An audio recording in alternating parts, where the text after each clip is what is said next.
Right outside the Mount Lebanon Missionary Baptist Church, where in October 1843, free blacks in Columbia established Mount Lebanon Missionary Baptist Church, the oldest black Baptist congregation in Tennessee. Edmund Kelly was its first pastor. The original church was built several blocks southeast of this site, and it served as a school during the Reconstruction era. The present building was built in 1885. This is Mount Lebanon Missionary Baptist Church in Columbia, Tennessee. Let's go.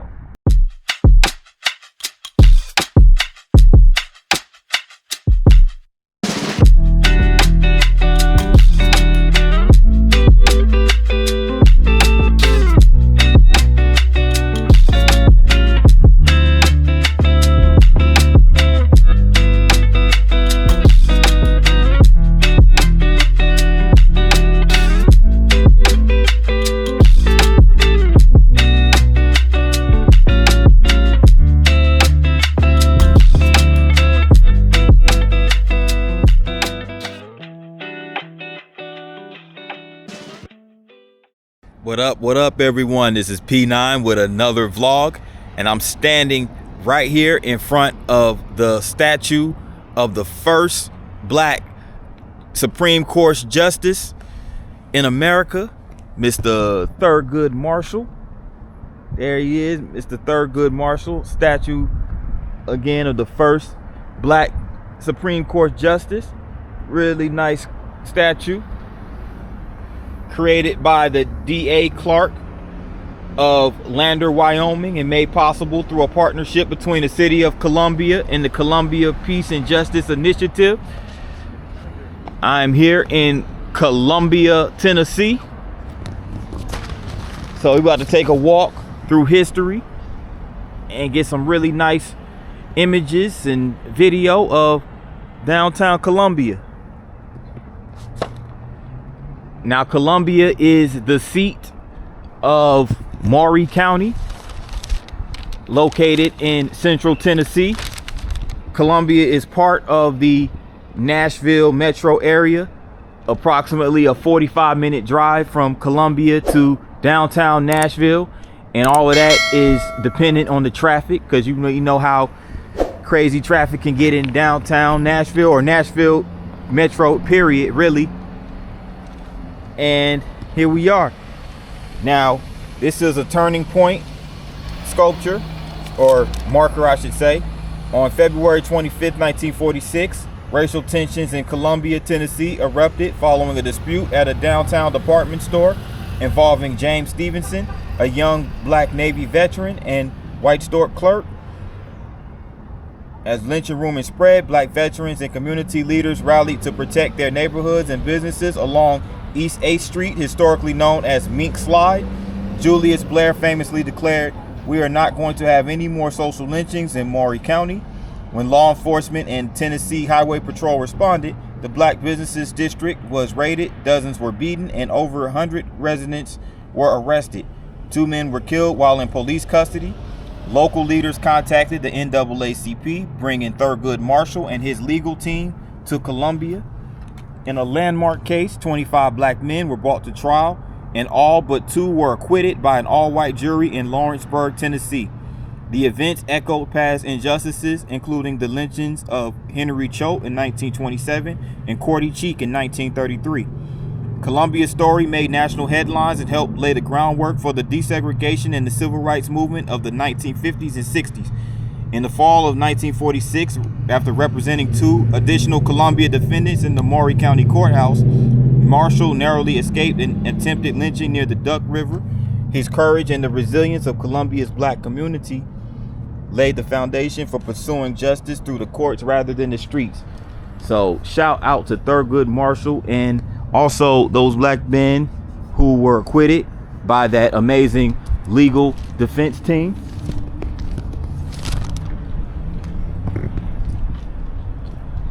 But yeah, I had no idea that Columbia, Tennessee was the site of such a major riot such as that.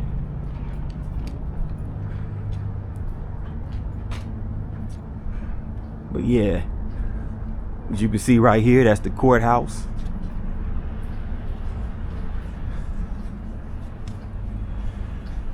These nice buildings right here.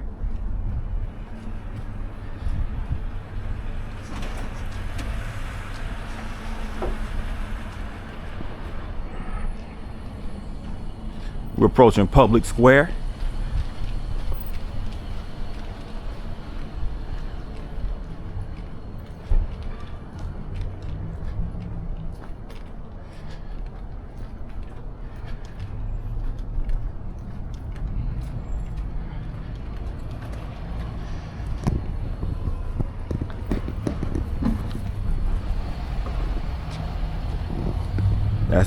That's the county courthouse.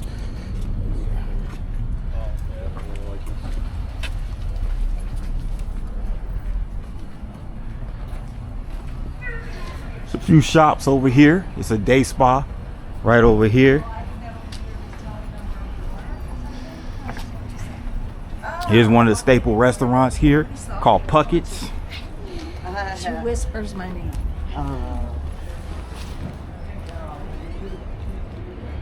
So there's Puckett's, and there's also an ice cream parlor called Hattie Jane's Creamery. Soiree on the square. So Puckett's looks like a pretty good place to go get some lunch. So I might go check that out.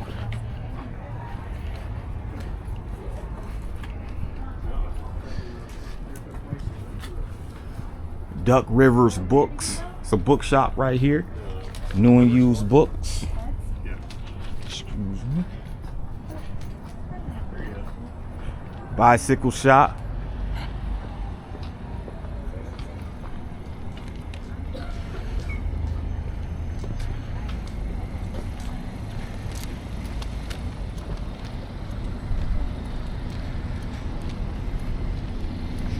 That site right over here. All right.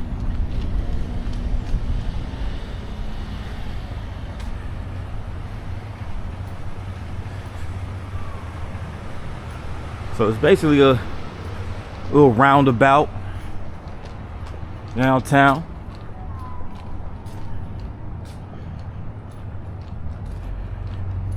The Walter B. Harlan building right here.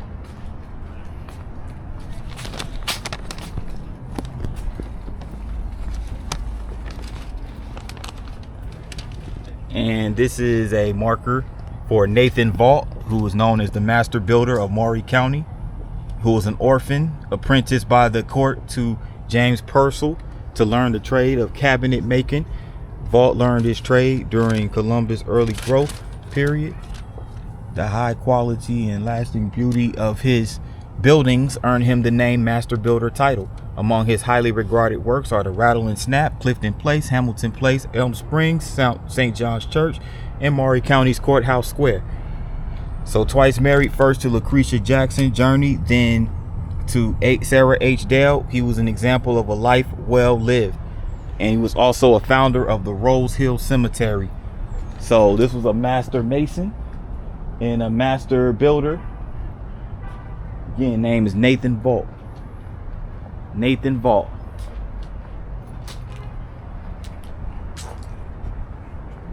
I'm guessing he architected this building as well as the of course the courthouse square itself in its entirety. And Columbia, Tennessee, as you guys can see, has a really nicely developed downtown.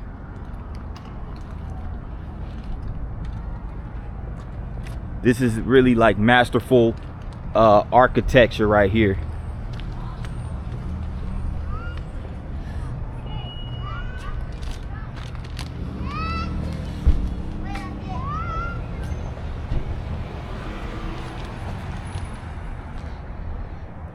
But also want to mention that Columbia is also known as Muletown. So that's the nickname for Columbia, Muletown. And that's because this was the site of the major mule trade that took place in the 19th century. And what you have right here is called the Jack and Jill building. It houses the Visit Columbia County visit Columbia and Company Welcome Center and check out that architecture over there as well.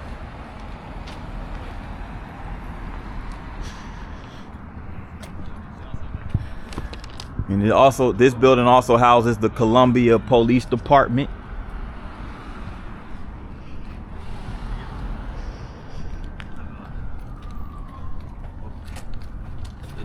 It's basically just like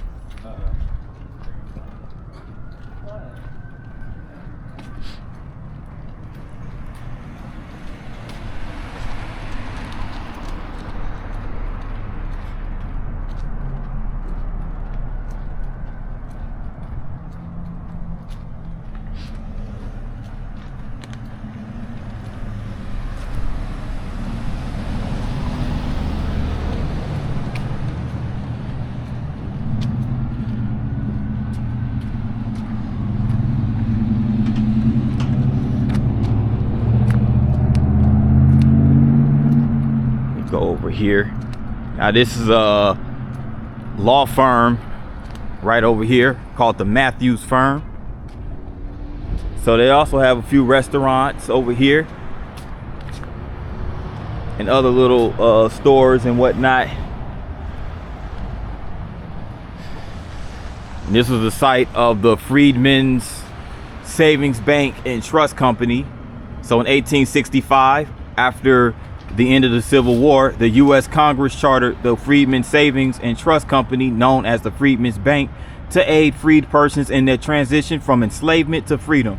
In 1870, Samuel M. Arnell and J.P. Baird established the Columbia, Tennessee branch in a room over the McGaw Livery Stable at 6th and North Main Streets. This branch was one of 4 branches and the last one established in Tennessee. After several successful years, the Freedmen deposited more than $57 million. In 1874, the Freedmen's Bank closed all of its branches due to mismanagement and the financial panic of 1873. So that's really unfortunate because they only really had like 8 years of prosperity as far as the banking is concerned, the Freedmen's Bank. So as far as running a successful bank, they only had 8 years. The financial panic happened 1873, and they had to close down the bank. And keep in mind, this was before the New Deal program, the FDIC, which is short for Federal Deposit Insurance Corporation. So that's before, the banks were insured. So, so basically when the banks collapse, that means, individuals who had their money stored in the banks, they lost their money. So if there was a collapse in the banks, those with bank accounts lost their money, and because it wasn't backed by any type of insurance, it wasn't insured. So I see why a lot of people back then, took their cash money and stored it and placed it under a mattress or a personal safe in their house or something, because that's crazy. But this is a building maintenance building, Maury County Building Maintenance. And they have a Muletown coffee shop over here as well.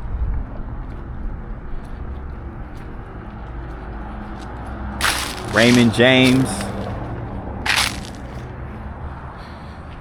Living on 6th, furniture, decor, and lighting. They have a 50% off store closing sale. Liquidation, if you will.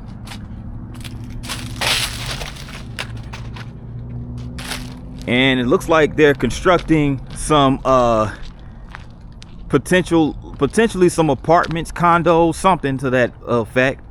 They're building something over here. Looks like it's going to be a residential building. Being that Columbia is considered part of the greater Nashville area, I would assume that, this is to accommodate the rapid growth of the greater Nashville area. Nashville is one of the fastest growing cities in the country, so it will make sense that they will build more residential accommodations for its rapid growing population. You guys hear that bell? And check this out. It's the Maury County Archives building.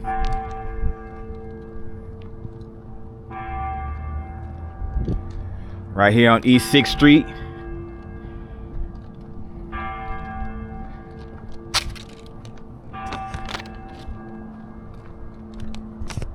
About to walk down 8th Street, historic 8th Street in Columbia, Tennessee. And we're going to see a bunch of churches and different buildings that were built during the Reconstruction era. So let's take a look. So this building right here is the Mount Lebanon Missionary Baptist Church. It was built in 1885, again during the Reconstruction era. And the current reverend of this church is the current pastor of this church is Reverend Gregory C. Givens.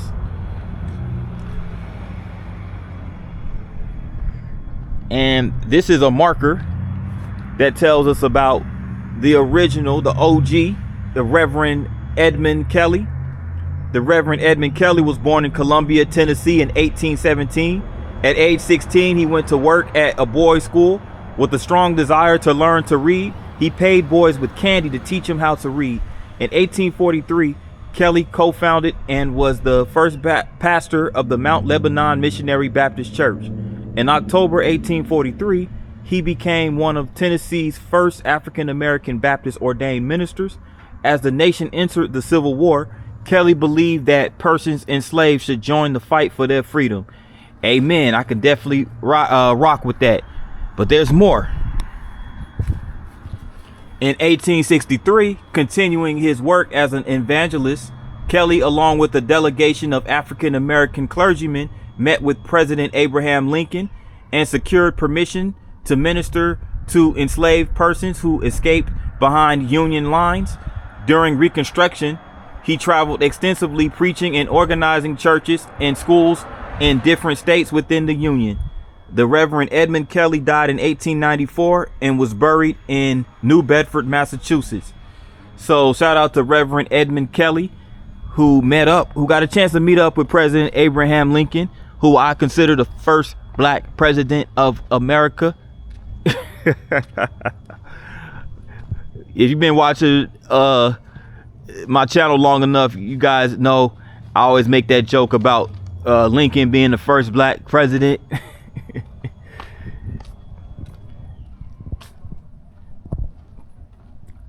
But yeah, we got the G.A. Newbern Ural Kulfer Education Building of Mount Lebanon Missionary.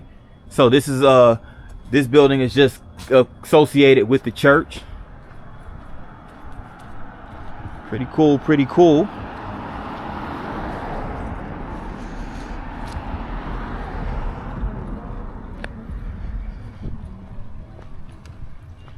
And look at this.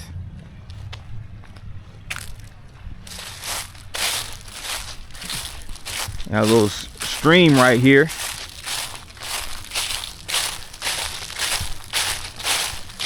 And this is like a prayer garden right here, over here.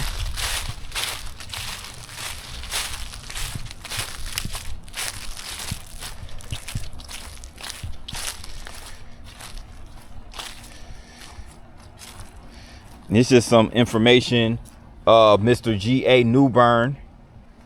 And this is the 1997 David E. Williams Bruce Barnett Prayer Garden was designed and developed on this site of Mount Lebanon Missionary Baptist Church campus by Reverend David E. Williams, pastor, for over 50 years, and Mrs. Eddie M. Jones, who are both deceased, through gifts of Mrs.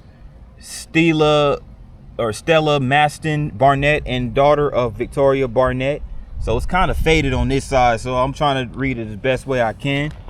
But there's an image of Miss Eddie Jones right here. And this is Mr. George A. Newbern, who worked diligently in establishment of the IBH Daycare Center alongside numerous other community leaders in support of Reverend David Williams, the previous pastor. So Throughout the years, the IBH Daycare Center provided excellent service to children and families throughout the community. So, has a scripture from Luke chapter 18, verse 1. Men ought to always pray and not give up. Luke 18:1, something to always live by. And in loving memory of Stella Maston Barnett, as you can see. So this is a really nice little prayer garden.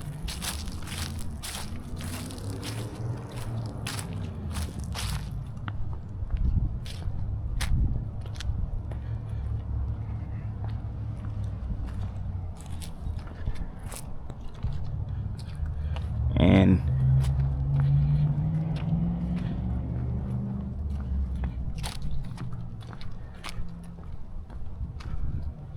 here's a sculpture of Jesus Christ himself. Dedicated. So this is the David E. Williams Bruce Barnett Memorial Prayer Garden, dedicated August 10th, 1997, but restored between 2018 and 2019. So yeah. Jesus Christ, you know, with the heart. Really nice memorial and garden.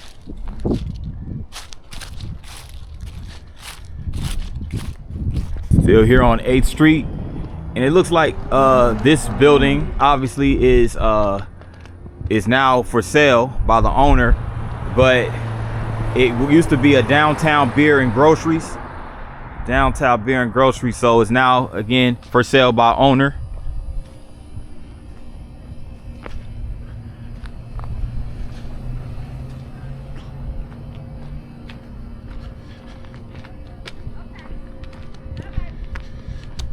And I'm approaching the corner of 8th and Woodland Street.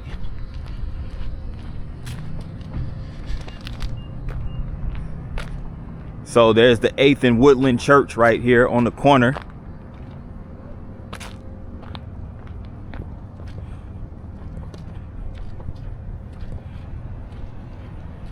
So 8th and Woodland Church, where their slogan is where everybody is somebody, you know.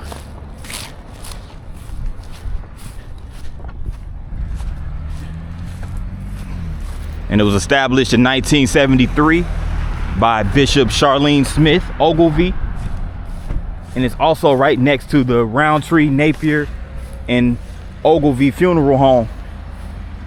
Which brings us to this marker right here. Sponsored by the Tennessee Music Pathways. This is a marker of Lily Mae Glover, commemorating Lily Mae Glover's life, who was a vaudeville blues singer, often known professionally as Big Memphis Ma Rainey or Baby Ma Rainey, at the heart of the Memphis blues scene for several decades, and recorded one of the earliest releases for Sun Records. So she was born the daughter of a preacher in Columbia, Tennessee on September 7th, 1906. Lily Mae, or Lily Mary Hardison, soon moved to Nashville with her family. She and her 3 siblings sang in her father's church. At age 14, she left Nashville with the Medicine Show, which is a variety show in which vaudeville acts sold cure-all tonics, and traveled to often remote communities throughout the South and Midwest. She also worked on African-American vaudeville shows, including F.S. Walcott's Rabbit's Foot Company. And Glover claimed to have opened for Ma Rainey, one of the first recorded blues singers known as the Mother of Blues, at the Frolic Theater in Birmingham around 1925. So Glover settled in Memphis and married a cook by the name of Willie Glover. By the time of Ma Rainey's death in 1939, she was calling herself Baby Ma Rainey. And Memphis's Bill Street was a center of African-American life and entertainment in the Mid-South. Author George W. Lee dubbed it the Main Street of Negro America. Glover played at the clubs and practiced other skills. In her account, she nurtured up-and-coming artists, including B.B. King and Bobby Bland. So in 1953, Glover recorded 2 songs for Sun Records: "Call Me Anything But Call Me" and "Baby No No." It became the 9th single on Sun, predating Elvis Presley's debut by 14 months. Those were the only recordings she made until 1970s. And in the mid-70s, blues scholar and entrepreneur Stave Lavier booked Glover into the Memphis Blues Caravan, and Memphis blues jazz aficionado Harry Godwin began booking her locally. And she made regular appearances at Blues Alley on Front Street, interspersing her songs with stories. And that's a picture of Lily Mae Glover on Beale Street in 1970s, courtesy of the Mid-Tennessee State University Center for Popular Music. And from the late 70s on, Glover was beset by health issues but continued performing. She made some local recordings with local band leader Prince Gabe and worked up until a couple of years before her death in Iuka, Mississippi on March 27, 1985. And her passing was more reportedly than anything she'd done in life, and she was feted posthumously with a 2-block parade from the junction of Beale Street and South 4th Street to Handy Park. This is the historic Lily Mae Glover. May she RIP. And shout out to Tennessee Music Pathways for commemorating Miss Lily Mae.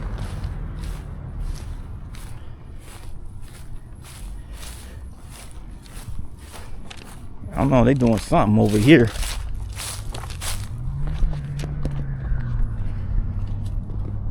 First Missionary Baptist Church.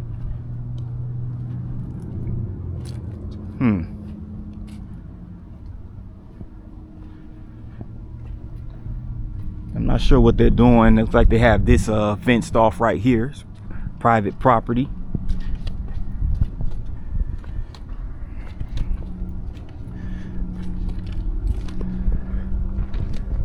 Used to be a barber shop over there.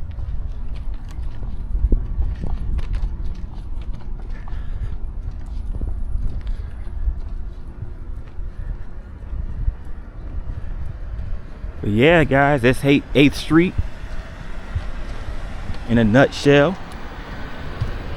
This is the vibes right here in Puckett's restaurant. As you can see, they usually have live music events, as you can see by the stage right there. Just a really cool vibe. They got the Christmas lights up. It's winter time.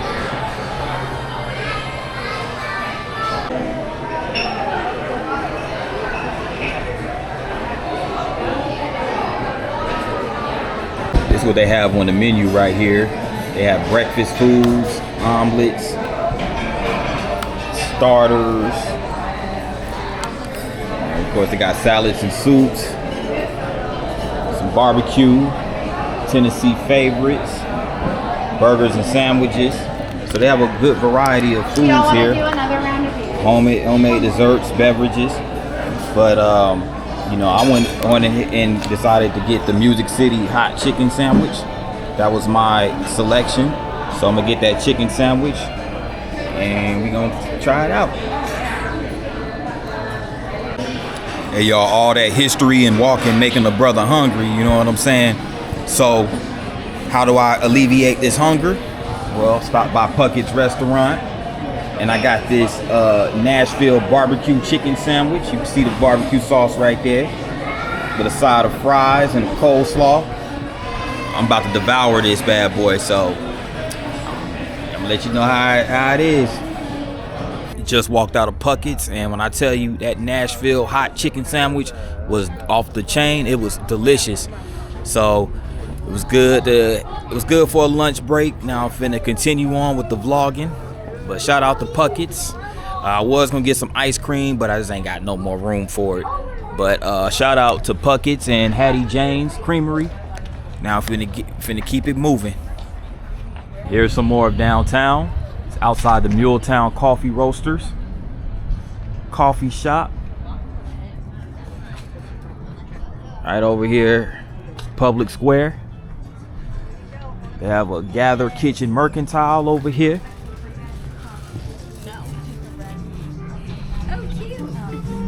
Where's your cookie? Did you get it all? He said that you're buying has been really popular. They have what's called Variety Record Shop.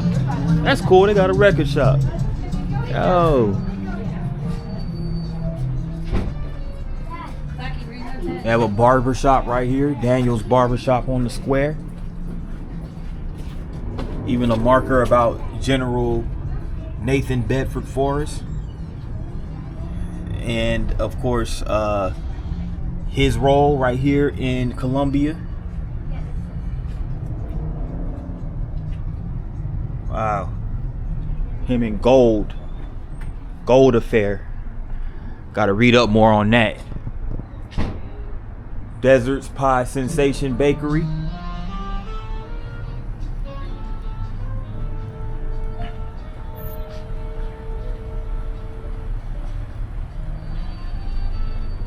Variety Record Shop. 29 Public Square. Watley, Ricci, Christensen, and Lynch, attorneys at law. So you got law firm right down here. Right over here. Across from the county courthouse.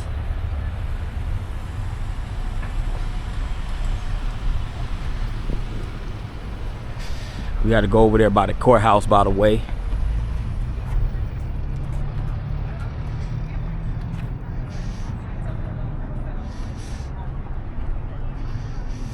And they have this map and directory of downtown Columbia.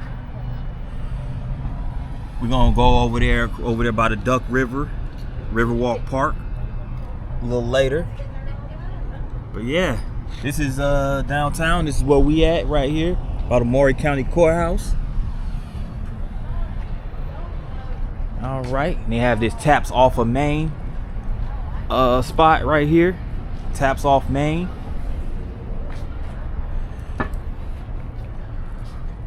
Flag World. So a lot to choose from as far as shopping.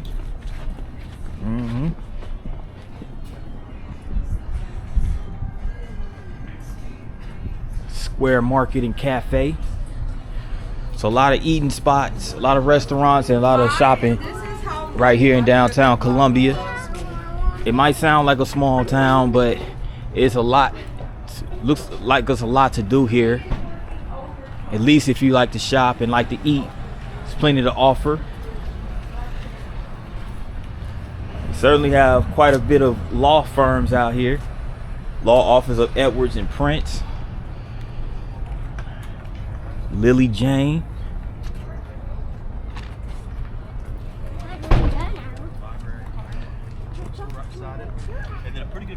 You even have this little fountain thing right here.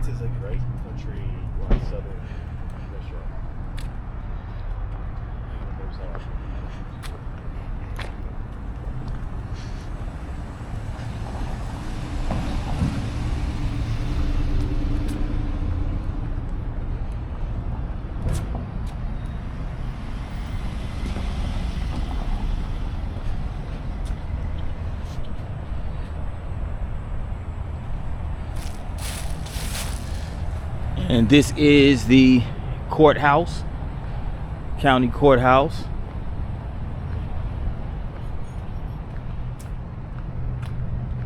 Law Enforcement Memorial, dedicated May 2007. So it's dedicated to the law enforcement. And here is the a marker for the hometown legend James K. Polk, his rise to the White House prior to his residency. James K. Polk was a successful lawyer in Columbia. He was admitted to the Maury County Bar in 1820. Following his graduation from the University of North Carolina, Polk's first case ended successfully, where he defended his father for engaging in an affray with another man. Although Polk's father had to pay a $1 fine, his adversary was required to pay 10. Polk's father also helped his son's career by purchasing books for his law library and building his law office in Columbia. So between 1820 and his tenure in the White House, Polk successfully defended some of the most notorious people of the day, including pugilists, horse thieves, counterfeiters, and murderers. And all cases ended favorably. Those who lost their cases were often branded or whipped on the public square or hanged on the gallows near the Duck River. But this was by Tom Price in the James K. Polk home. So just a little background on James K. Polk. He actually has a residence here in James Polk, right here in Columbia. It was almost a wreck just now. Got a little distracted. Man, these folks tripping, man. I chill out with that road rage. But anyway, I hail ye heroes. So it's just basically a monument for all the combatants of the Civil War of 1812 that hailed from Maury County. You know, pretty much every courthouse has one of these in front of it, a memorial dedicated to the soldiers, the local soldiers.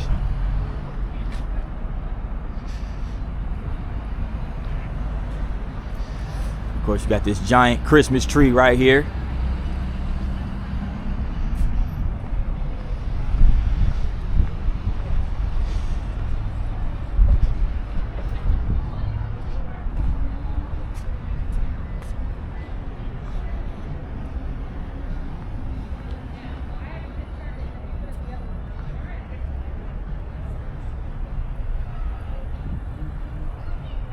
Honoring all who served. It's another monument.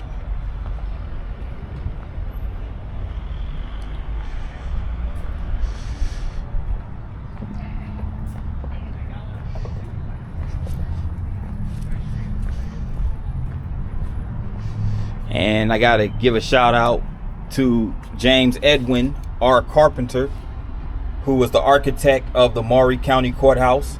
Now, James Carpenter was born in Columbia during the Civil War. He was educated in Columbia, and in preparation for a professional career, he studied architecture at the Massachusetts Institute of Technology, aka MIT, and in Paris at the École des Beaux-Arts. He returned to Columbia as draftsman for the Columbia Arsenal Project, later Columbia Military Academy. He served one term as mayor of Columbia in 1884. During the 1890s, he established an office in Norfolk, Virginia, and in his early work, designed a number of business and commercial buildings. Among these were the American National Bank in Pensacola, Florida, the Empire Office Building in Birmingham, Alabama, and the Hermitage Hotel, Stallman Building, and St. Thomas Hospital in Nashville, Tennessee. All of these were elected prior to 1910. In Columbia, Mr. Carpenter designed the Maury County Courthouse, the Memorial Building, and the splendid Rosenthal Home, now restored law offices at 207 West 8th Street. I believe we passed by that building earlier. And in New York, where Mr. Carpenter maintained a practice during the last 20 years of his life, he achieved his greatest success in planning apartment houses. At least 50 of these tall modern buildings were erected from his designs on Park Avenue and the east side of 5th Avenue.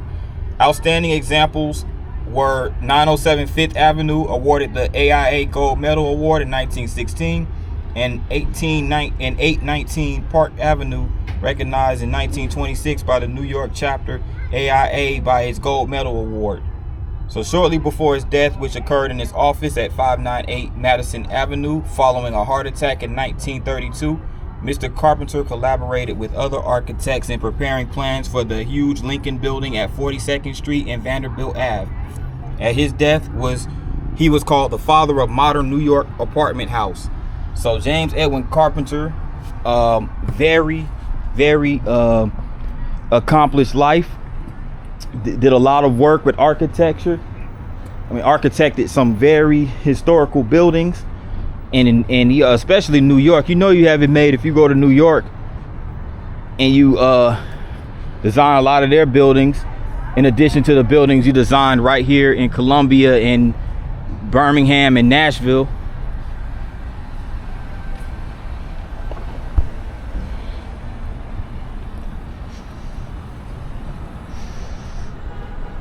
Across the street from Columbia Health Foods, we're walking down 7th Avenue right here in Columbia.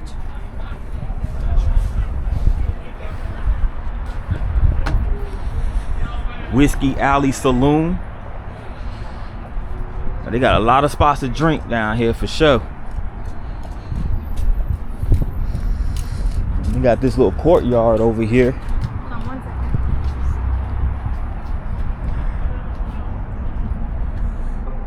second. It's nice.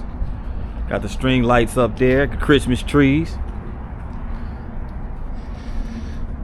Here's a couple markers over here dedicated to Mayor Barbara McIntyre, who was Columbia mayor for 2 terms, and dedicated to Mayor J.A.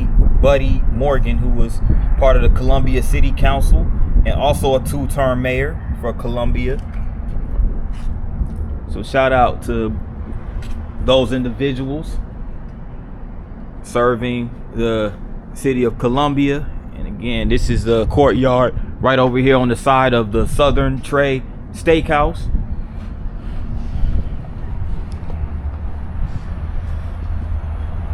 Yep, Southern Tray Steakhouse. This restaurant opened in 2016, so it's a pretty young establishment. Been here for almost 10 years.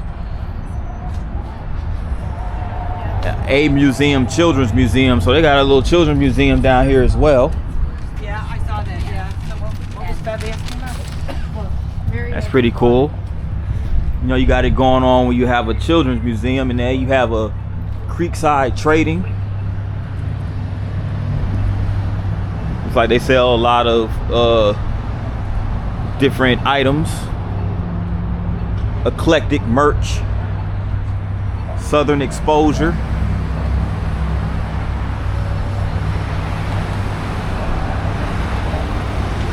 Got quite a few things down here. I'm at the corner of 7th and Garden Street. You have a First Horizon Bank. First Horizon Bank, there's several of those branches here in the state of Tennessee. They also have a Pink Porch and an American Barrel Cocktail Cafe across the street. They also have a Buff City Soap over there and a Blue 32 Vintage Marketplace. In fact, let me go ahead and cross over here.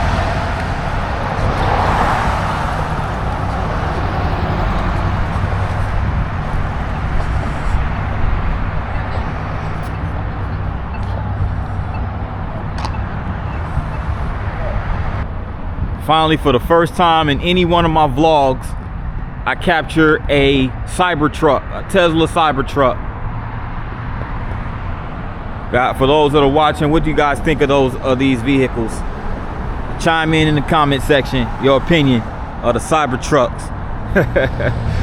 Anyway, I'm over here on 8th Street and outside this First Horizon building, the First Horizon banking building. And right here on this site stood the stately historic Bethel House Hotel, which was built by W.D. Bethel.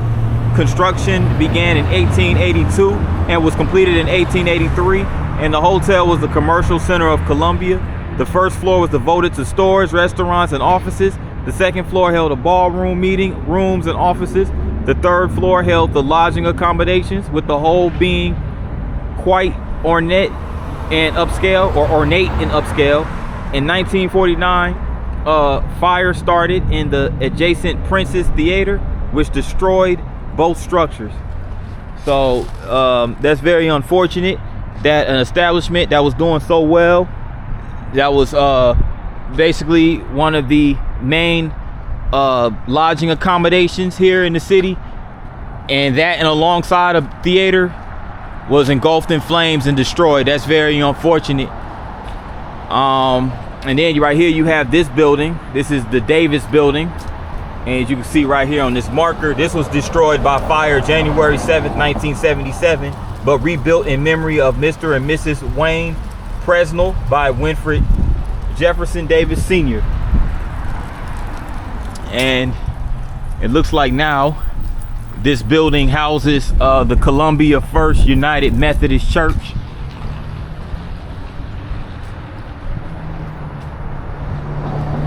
So that's pretty cool right there. United Methodist Church. It's a massive building too.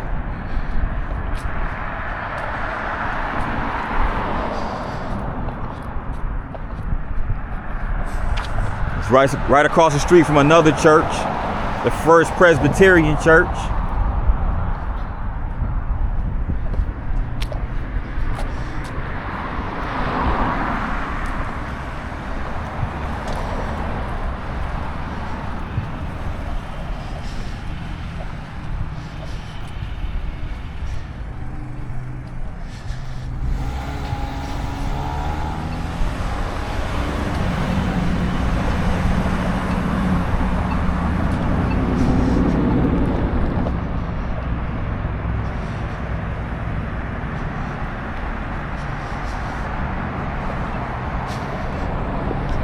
And we're right across the street from the Knox home. We're gonna get closer to that in just a minute.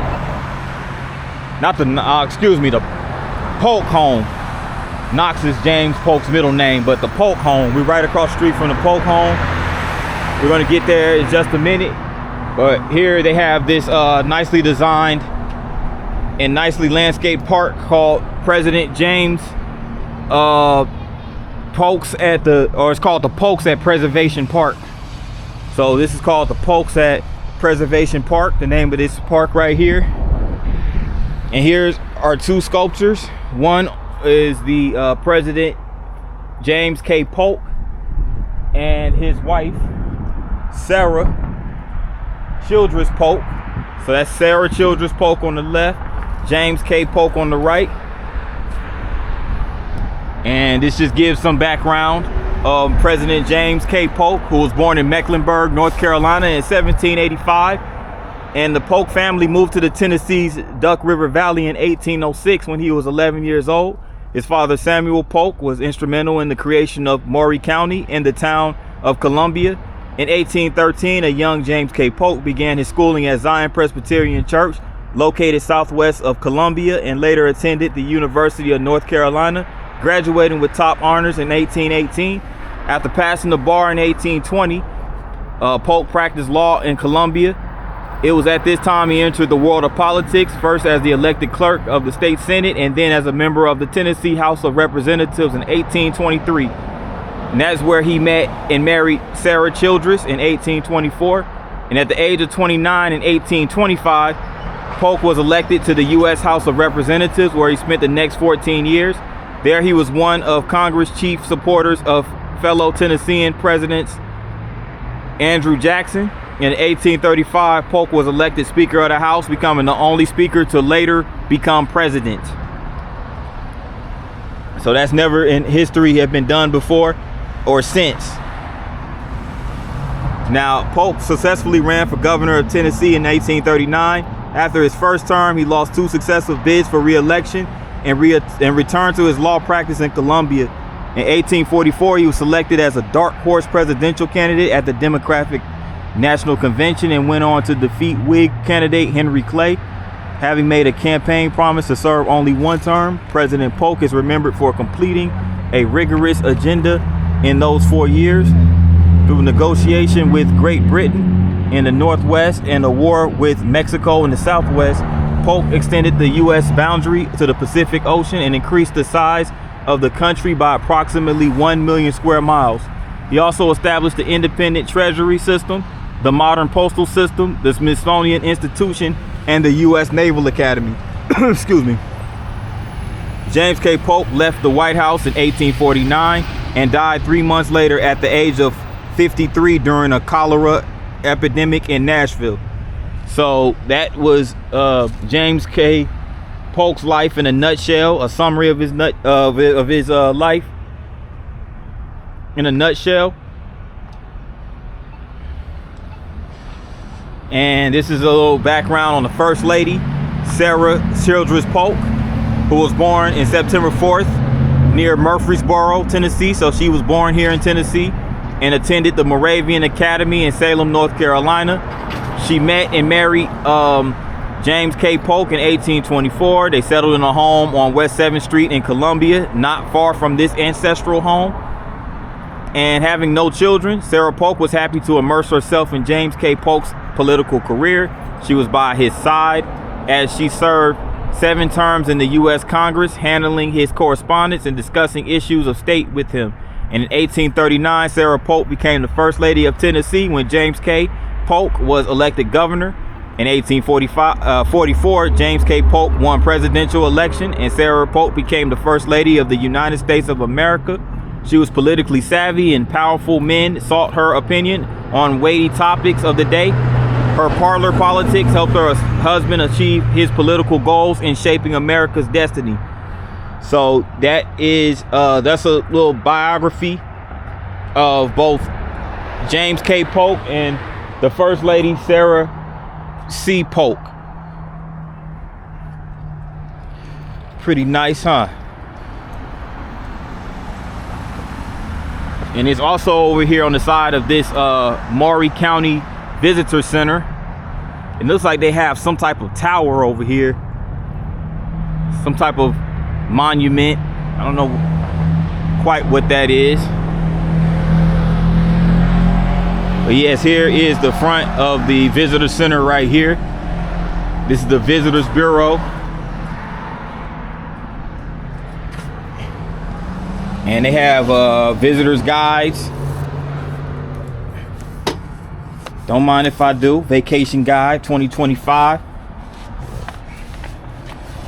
The historic Athenaeum, which was constructed between 1835 and 1837 by Franklin G. Smith. So that's an historical building right here in Maury County. They have the National Confederate Museum in Elm Springs, Chickasaw Trace Bike Trails. Of course, the President J.K. Polk Home and Museum, amongst a bunch of other things. So yeah, they have these little brochures and pamphlets you can take right outside the Visitors Bureau.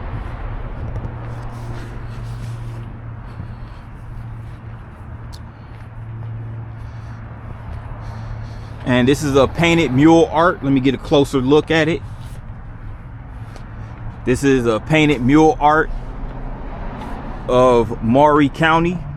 It also has listed 3 of the major cities in Maury County: Columbia, Mount Pleasant, Spring Hill.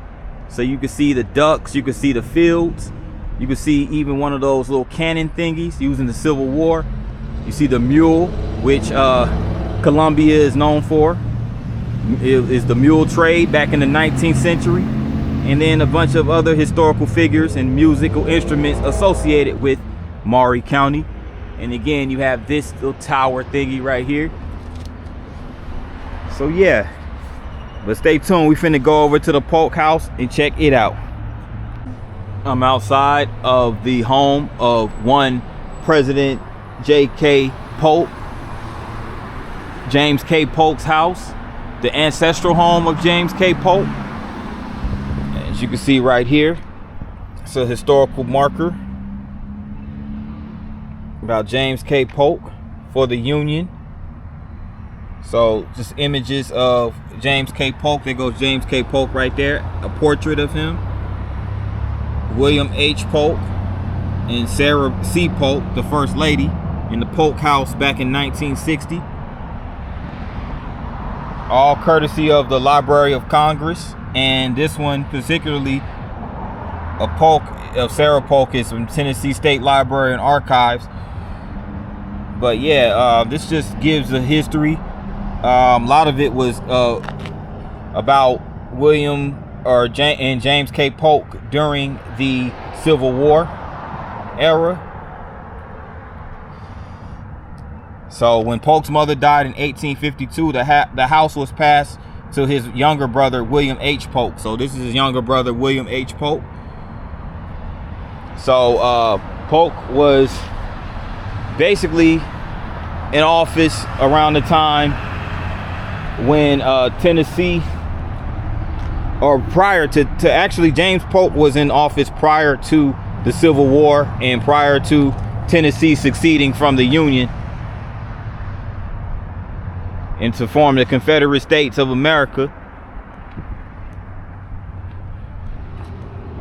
So here's the front of the ancestral home of James K. Polk. And the marker right here just basically sheds some light on the parents of the 11th president of the United States occupied this property in 1816, at which time young Polk was 21.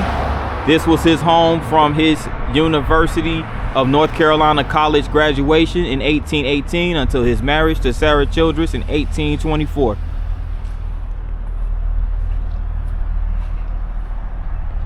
So this is the James K. Polk House, which is a National Registered Historic Landmark. And they even have, let's check this out, they even have this little garden over here, which sits outside the visitor center. That's the visitor center right there. But you have this garden, nicely manicured lawn, garden.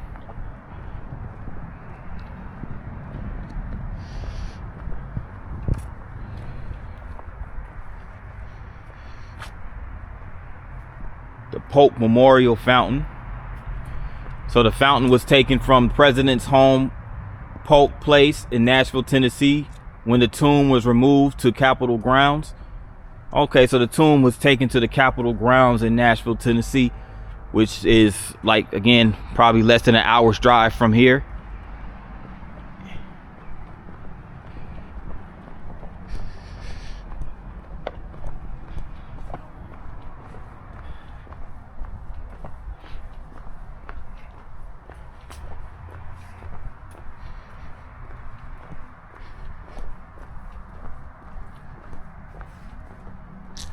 You got the Christmas decorations. You have this garden.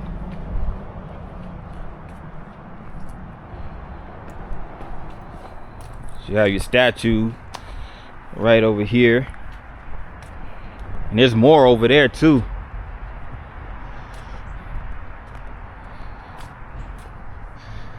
I didn't know they had all of this. Wow, it's a lot.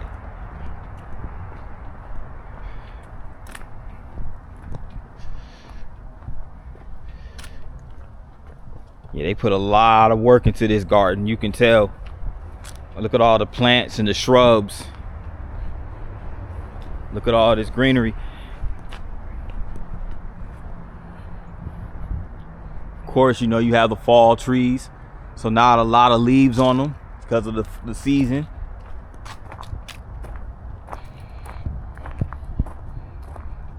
What was this, like a shed or something? You know, back during that time, this is the 1800s, aka the 19th century. So, you know, it was common for people to chop wood, build fires, and just to keep warm.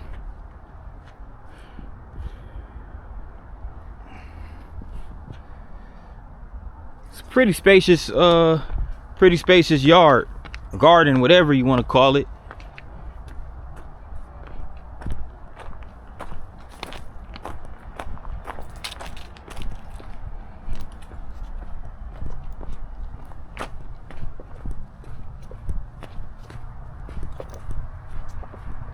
But really nice.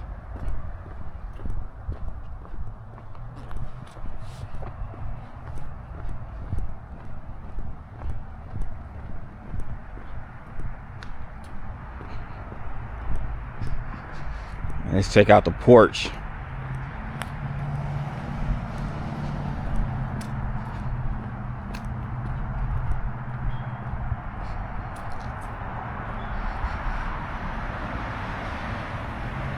Okay, it's a little porch on the side of the house. Pretty nice.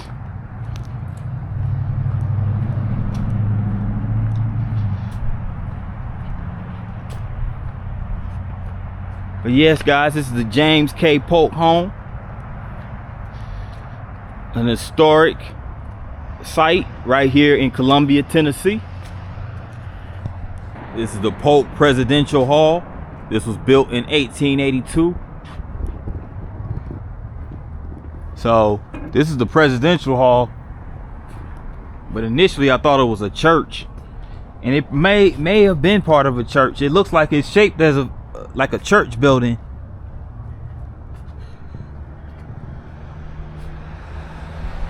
But this is still like the property of James K. Polk.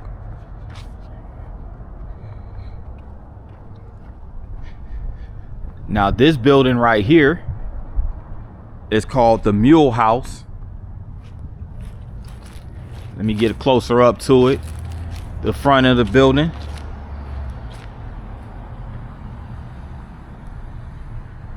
Now this building won the Historic Preservation Award given by the Maury County Historical Society, but this is a very historic building. Now this is the Mulehouse, which is a very famous entertainment venue right here, but it wasn't always an entertainment venue. It was initially a Baptist church building. So like basically back in 1886, this building was built and it was renovated in 1924. So basically expanded in 1924. And it sat vacant for like 17 years before radio personality Blair Garner purchased the building and reopened it in 2021 as a multi-use venue for concerts, weddings, and other events. So it's a very popular event venue here in modern day. So from the looks of it, I see the interior, it still has a lot of like the kind of like the stained glass windows and stuff like that. Part of this building is vacant and is for rent. So the original building, again, constructed as First Baptist Church of Columbia.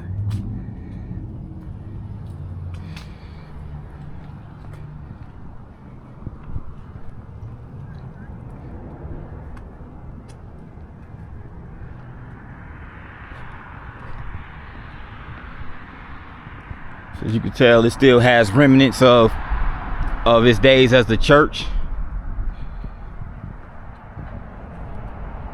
There goes those stained glass windows I was talking about when they have the lounge area right here at the bottom floor.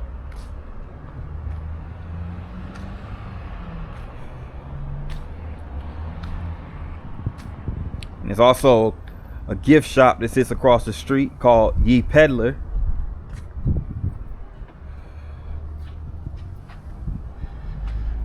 So again, this is really nice little venue called the Mulehouse, historic building that originally housed the church, but it's now historical music and event venue. And actually sits right across the street from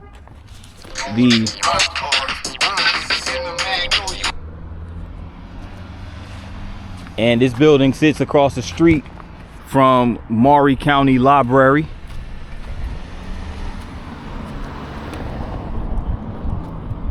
There goes the Maury County Library over here.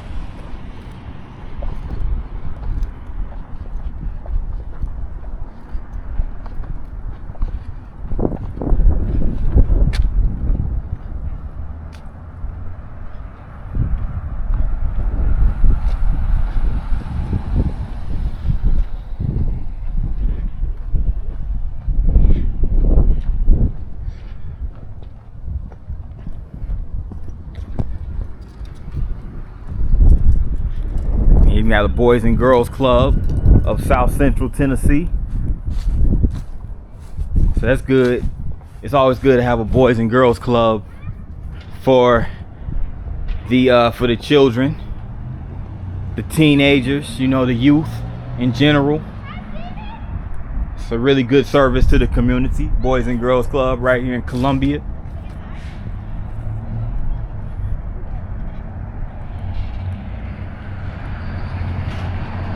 Really nice, huh? There goes a naval gun right there, right outside the Memorial Building, which is home of the Rotary Club. So they have this naval gun, which has this marker, accompanied by this marker with the history behind it. So the backstory behind the naval gun from the Spanish armored cruiser Vizcaya was that it was taken from the wreck of the Spanish armored cruiser Vizcaya, which was built in Bilbao, Spain, and launched in 1891. Vizcaya was on the Goodwill Tour in New York when the USS Maine exploded mysteriously in Havana, Cuba, launching the Spanish-American War. After refitting in Spain, Vizcaya steamed to Cuba, where she, along with numerous other Spanish ships, were trapped by the blockading U.S. fleet in the harbor at Santiago de Cuba. Vizcaya and the rest of the trapped fleet attempted a breakout on July 3rd, 1898. After just over 2 hours of naval action between the American and Spanish navies, the entire Spanish fleet was lost in what was to become known as the Naval Battle of Santiago de Cuba. Vizcaya exploded when the cruiser USS Brooklyn scored a hit that detonated a torpedo. So yeah, so that's essentially what initiated the Spanish and American War. And you have this building right here that looks completely deserted. But let's go over here to the Memorial Building. And again, this is a closer up of the naval gun right here from the Spanish armored Vizcaya.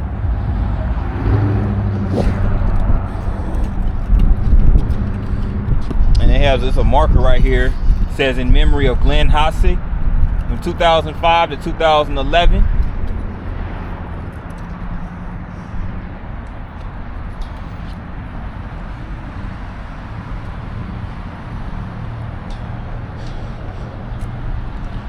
So something I forgot to mention, this is a fun fact or a not so fun fact, depending on how you look at it. James K. Polk did not allow drinking or dancing within the White House while he was president. I'm like, okay, I can see the drinking part, not allowing drinking, but come on, man, dancing, really? Why ain't you, come on, JK, why you ain't let the folks turn up in the White House, man? That's crazy. But anyway, back to the historical building. This is the Memorial Building, home of the Columbia Rotary Club. And just a backstory on the Memorial Building. In 1906, U.S. Congressman Lemuel Paget sponsored a bill in Congress to have Columbia's first permanent U.S. post office constructed. It was completed in 1909. The U.S. Post Office operated in this building for over 30 years before it was relocated to the new federal building on South Garden Street in 1941. This building was then given by the federal government to the city of Columbia and used by the Maury County Memorial Association. In 1949, the city of Columbia adopted a resolution approving an exchange of properties, and the old post office building became the Memorial Building. So there you have it. So this was originally built in 1909 and housed the U.S. Post Office for roughly 3 decades. So again, it sits right over here across from the St. Peter's Episcopal Church and the James K. Polk Home on West 7th Street. Y'all, I would be remiss if I visited Columbia, Tennessee, did a vlog, and did not recognize the hometown legend, Mr. Marion Wilhoit. Mr. Marion Wilhoit was a sports journalist who served as a journalist for the Columbia Daily Herald, and he was the sports editor of the Columbia Daily Herald from 1962 to 2016. So that's an impressive 54 years. So he was a sports journalist, and he was basically recognized back in 1984 when he was voted to the State Prep Sports Writer of the Year by the Lawrenceburg Quarterback Club. So he was inducted into the Hall of Fame of the Tennessee Secondary School Athletic Association. So 54 years as a sports writer. He passed away back in 2017. So he was posthumously inducted into the Tennessee Secondary Sports Athletic Association's Hall of Fame. But I had to give a shout out to Marion Wilhoit for his service to the community of Columbia. Had to come check out the Columbia Arts District right here. in Columbia, Tennessee. So I'm gonna walk around. It's a lot of cool little murals and designs and sculptures over here at this park. So this is Columbia Arts District. It sits right outside the fire station. But yeah, nice mural right here is by Collie. It just says Collie. I'm not sure what the artist's first name is, but shout out to Collie. And that's C-O-L-L-E-Y. And there goes the fire station. It's called Fire Station number 1. So this is for the Columbia Fire Department. And here's a mural that commemorates the Columbia Fire Department. So before they had the fire engines, it looks like they were on these horses, horse and carriage right here. And there goes a firefighter walking out of the flames. Assistant Chief Jay Gaines. The honor, duty, trust, and integrity seal for the fire department for the city of Columbia, Tennessee. And then once again, there goes Collie's name right there. Beautiful artwork by Mr. Collie, or Mr. or Mrs. Collie, I'm not sure.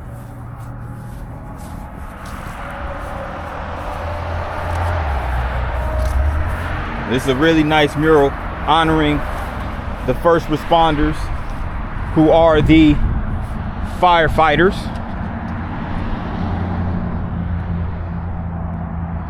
So they have a whole like park basically dedicated, and it's right outside of Fire Station number 1.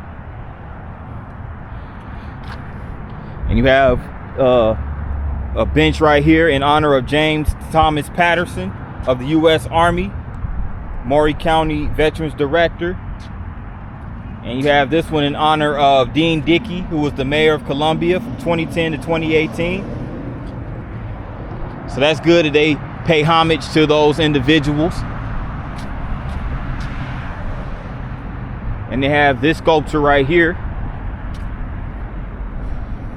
This is in honor of Billy Ray King. Columbia Fire Department, date 1965 to 1997. BRK, the gospel fireman. So shout out to Billy Ray King. So they have trust, integrity, honor, and duty right here engraved into the ground. There's a couple more benches. And this one is in honor of philanthropist Maury County. And this was dedicated on 9/11/2021, exactly 20 years from the tragic 9/11/2001. So shout out to Maury County. And you can dispose of your flags right here, and they will be disposed by the Boy Scout troops. So they have a flag disposal box, so don't throw away your flags. Dispose of them in a disposal box. And this is the marker for the Columbia Fire Department, and since its inception in 1868 under the command of Captain Thomas A. Butler, the Columbia Fire Department has answered the call to serve the Columbia community. It has become one of the top rated fire departments in the country, thanks to the hard work and dedication of the more than 400 men and women who have served throughout its illustrious history. CFD has always prided itself in the meticulous training of its firefighters. In 1910, CFD promoted its first African-American firefighter, John C. Hackney, to driver. Driver Hackney has been forever memorized or memorialized, responding to the call on the mural at Columbia Firefighters Park. Starting with a horse-drawn steam fire engine in the 19th century, CFD has purchased the best fire apparatus and equipment to protect citizens and property. And in 1913, Columbia purchased its first motorized pumper made by American LaFrance for a cost of $5,800. The orange Fox pumper truck, Columbia's second motorized fire engine, was purchased in 1928 for $13,000 and still stands as a symbol of the Columbia Fire Department today. So 1928, $13,000 was a lot of bread. In 2017 alone, the CFD responded to the 4,000 emergencies of all types, and in 2018, the Columbia City Council changed the name of the Columbia Fire Department and the Columbia Fire and Rescue to reflect its diverse abilities and the growing needs of the city. Columbia Fire and Rescue continues its commitment to protecting the lives and property of citizens of Columbia. So shout out to the Columbia Fire Department. Yeah, that's really cool that they this is the first time ever since I've done my vlogging journey to different cities and towns that I've seen a park, arts district strictly dedicated towards you know, firefighters, the fire department. And this is the Firefighters Park Pavilion right here, presented by the Leadership Maury class of 2019. Construction provided by Rafter Construction LLC.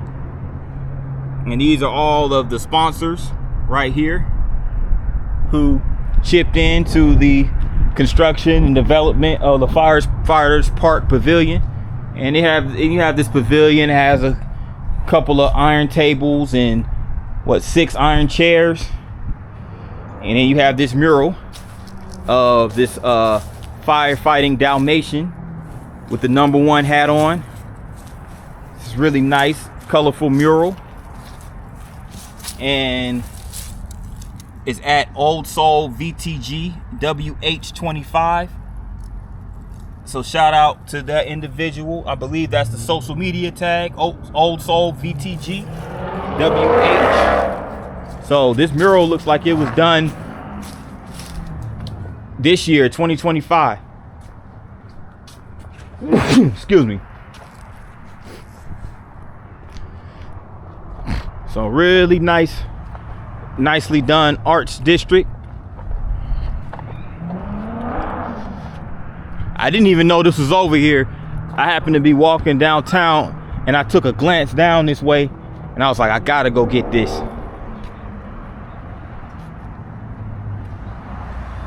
And you have this sculpture over here. And this is called the Steel Gill. And this is by Rick Alter Sculptures. So this is a really nice sculpture right over here. It's of a fish and it's called Steel Gill. And you see the flowers sprouting out around the fish. So it's made out of, I believe it's stainless steel. As far as aluminum or stainless steel, as far as the materials used, but it's really nice. And again, it sits right in front of the Columbia Fire Department building, right here in the Arts District. So it's a gas station over here and a few little establishments. Let me go down this way.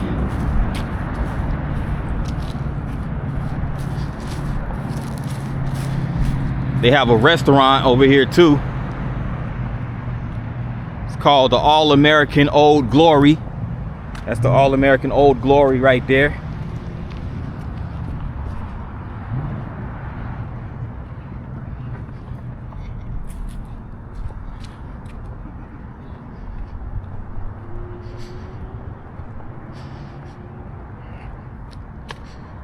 And here's one more sculpture right here in the Arts District. And this is called the Dancing Poppies. The Dancing Poppies by Whitney Harrington. Shout out to Whitney Harrington for this nice sculpture called the Dancing Poppies. So it's just simply 3 flowers. You see the stems, of course, and the leaves. Nice sculpture called the Dancing Poppies right here at the Columbia Arts District. Well, I'm at the final segment of this Columbia, Tennessee vlog, and on this final segment, we're We're going to highlight two parks right here in Columbia. One of them being Pillow Park and the other one being the Riverwalk Park. So let's check it on out. Now, this is Pillow Park, accompanied by a marker. Columbia's historic Pillow Park has a long and rich history of providing recreational opportunities to its citizens. Pillow Park was established in 1914 by the Pillow Athletic Park Association. Dr. Robert Pillow deeded the park to the city of Columbia on October 10, 1935. The sports complex was redesigned as a passive community park in 2010 as part of the City of Columbia's Duck River Walk project. The park was renamed Riverwalk Park. Listed are some of the community organizations and events that Pillow Park has hosted since 1914. So actually it was renamed Riverwalk Park, so my bad. I thought it was two separate parks. It's actually one park, Riverwalk Park, but it was originally called originally called Pillow Park. Now here's some of the events hosted at Pillow Park in the past. You had baseball, the multiple leagues in baseball, the multiple leagues in football, multiple events in football history. First night football game at Pillow Park, Central High, Elementary, Pee Wee, Highland Park, Andrews, McDowell, Riverside schools, and Whithorn Junior High School in football. And other activities were hosted here as well. Softball and baseball. So yeah, a lot of history associated with Pillow Park. So they do have a splash pad over there. Of course, with it being fall and it being so freaking cold, the splash pad is shut down, at least until spring, I would presume.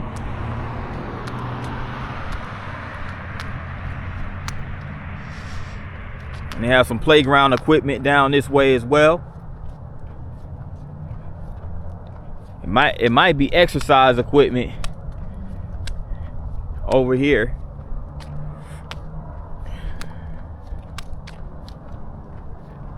But it's right over here by this residential community, this residential area.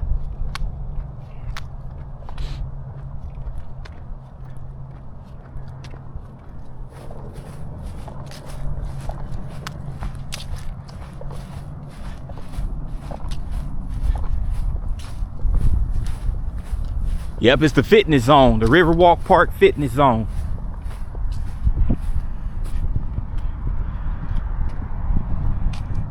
Interesting. So who needs a gym membership when you can come out here and work out? You hear that, Sea Life? This will be right up your alley. No need for a gym membership, just come out here and work out.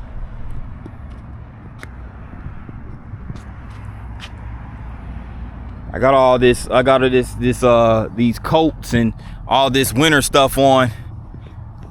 I'm gonna see if I can do at least a couple of chin-ups.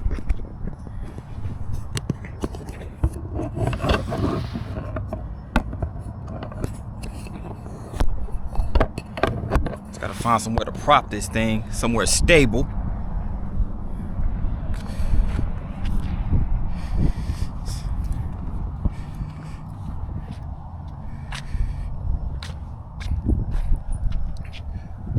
Oh, never mind. You know what? I'm just gonna rock with this right here. I'm gonna try to hold the camera and do this chest press at the same time. It's gonna be difficult, but I'm gonna try it anyway. 1, 2, 3, 4, 5, 6, 7, 8, 9, 10, 11, 12, 13, 14, 15. Whew.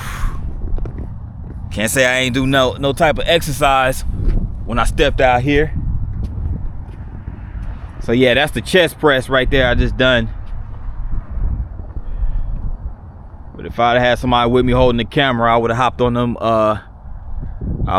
chin-ups. pull-ups or whatever you want to call them. But yeah, had to get a little fitness in since I'm over here, right? It counts for something. Right over here is where they host the Columbia Farmers Market, and this is the city of Columbia's clock right here, rotary clock, established 1924, and it was dedicated to the city of Columbia in commemoration of the 100th anniversary of the Rotary Club of the Columbia, which was chartered in February 29th, 1924. So yeah, so this clock was built in 2024, I should say, in commemoration for the 100th anniversary of the city of Columbia's Rotary Club. So it sits right outside of this pavilion, which hosts the farmers market, and it's right over here by the Riverwalk Park. Now, Columbia's farmers market is an open air market that takes full advantage of our surrounding farms and local artisans, which is open year round with our primary season running from May through October. You're able to find a variety of local produce, fruits and vegetables, locally raised meats, fresh eggs, herbs, honey, jams, baked goods, fresh flowers, handcrafted items, and much more. So yeah, so we're in November now, which means it's out of season for the farmers market. May through October, which is basically the harvest seasons, you know.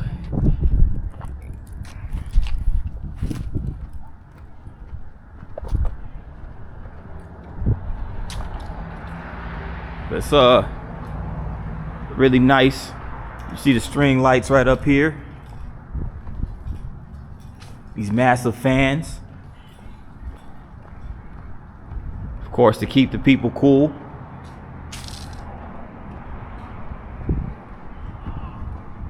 Keep the people and the produce cool, I should say.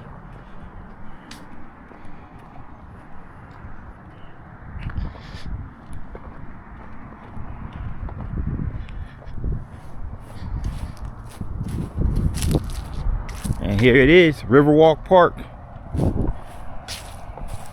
The other side of it anyway.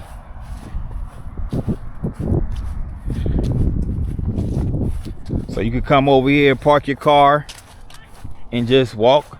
Looks like there's plenty of parking spaces, you know, unless, you know, there's an event that comes to here. And of course, then there'll be intense competition for parking spaces. But right now, you know, a lot of places to park. And they have some information about the Duck River, which is where the Riverwalk Park is located here in Columbia. And it just basically gives you an idea about what's available. As far as the Duck River, you have recreation, so you can come paddling, fishing, and hiking with scenic trails and public access points. You also have resources, which is the Duck River supplies water for drinking, sanitation, and agriculture, as well as for industrial purposes. So the river has many different uses. And also there's conservation efforts to protect the ducks' unparalleled biodiversity and they are essential to preserving this national landmark. Water withdrawal and pollution all threaten the duck. So you hear that, guys? No littering. No littering, and it's just where we are right here on the Duck River here in Columbia. So smallmouth bass is one of the major species of fish that habitate the Duck River. But the duck supports an astounding variety of fish and other aquatic life, making it one of the most biologically diverse rivers in all of North America, boasting close to 1,000 species of aquatic plants and animals.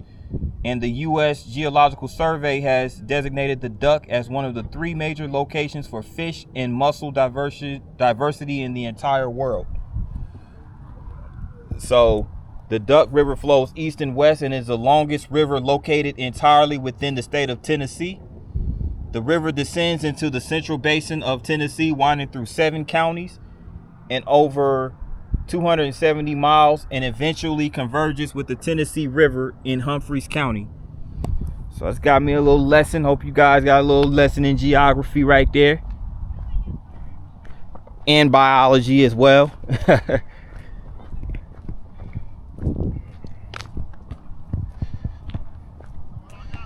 So this is basically right over here, the Duck River Riverwalk Pavilion, which was built in 2005. And here are all the committee that was involved. The Columbia Breakfast Rotary Club, Rotary Centennial Project. So they were the ones responsible for putting together this pavilion that you see in front of you. We're gonna get closer up in just a minute. But it was architected by George Nuber Architecture, LLC, locally here in Columbia, Tennessee. Gantry Steel, the Nuber Architecture, LLC, Sliding Rock Management, and the contractor was Jerry Hodges, Sliding Rock Management of Columbia, Tennessee. So these are all the players involved in this putting together this pavilion. It's very important for parks of this magnitude, of this size, to have a pavilion, so that way, you know, in the event there's some sort of gathering or function of some sort, you know, the people have somewhere they can come chill out. And then right here in this pavilion, of course, you have the seating areas, but you also have these stones that are etched in memory of different families. This is in memory of Frank, Jack, and Joe Soul for their contributions to the city of Columbia and Maury County. This honors Christina Reeves, or Chris Reeves, with, you know, so it's a bunch of, you know, individuals in memory of Ray Hines by Mark Hines. This one's in honor of Brian D. Jackson, DPM, podiatrist of Columbia, Tennessee. So yeah, they have these those things etched in there. So I think that's also a pretty cool feature of the pavilion.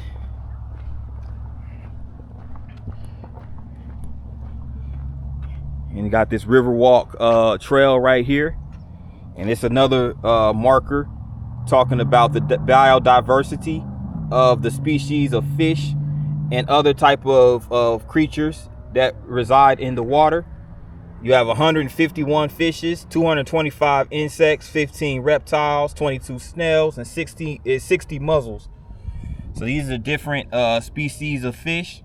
You got the timber rattlesnake as well, the armored rock snail, the eastern tiger swallowtail, the snuffbox mussel shell, spotted gar, flathead catfish, bluegill, and smallmouth bass, and the eastern box turtle. So the Duck River holds more species of fish than all the rivers in Europe combined. Jeez, that's crazy. For a river that runs, that spans 7 counties, that's pretty amazing. All the Europe combined, that's crazy. But it's definitely a good place to come fishing, I would presume.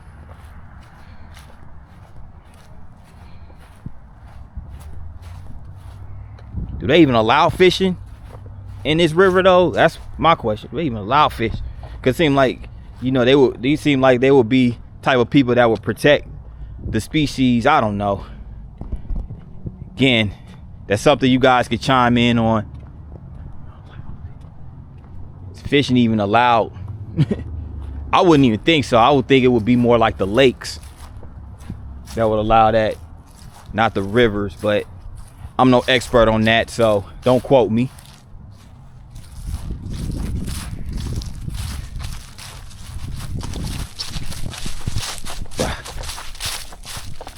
You know, P9 got to get closer to the water. I got to get a view of the actual river. So this is the actual Duck River. You can see that gentle flow. So peaceful. So peaceful.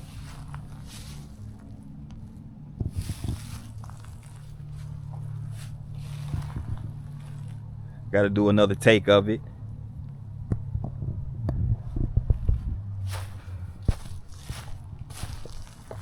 So now let me go back up this hill and not get hit with any of these branches. But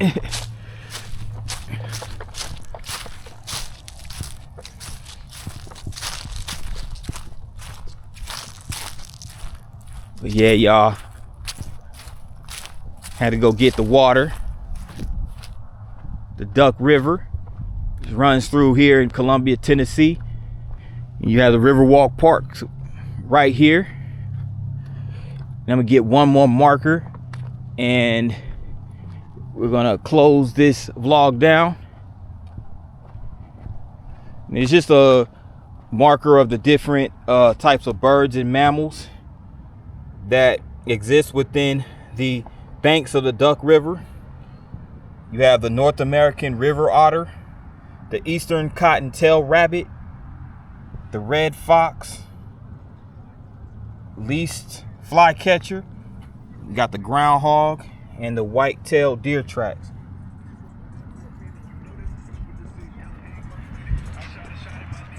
So yeah, it's pretty cool. And then of course, what's a park of this magnitude without a basketball court? If I had my ball right now, I'd go hoop a little bit. Even though I'm not much of a basketball player, but I just for the fun of it, just shoot some hoops just for the fun of it. You know what I'm saying? Just to have fun. Not super competitive or anything. With that in mind, this concludes this vlog right here in Columbia, Tennessee. I'd like to thank each and every one of you guys for watching this vlog. If you made it this far, make sure you hit that like button. Also, if you're new to this channel, make sure you hit the subscribe button along with the notification bell. And once you hit that bell, make sure you hit all for notifications. That way you get notified each and every time I drop a new vlog. With that in mind, from Columbia, Tennessee, this is P9 signing out. Peace.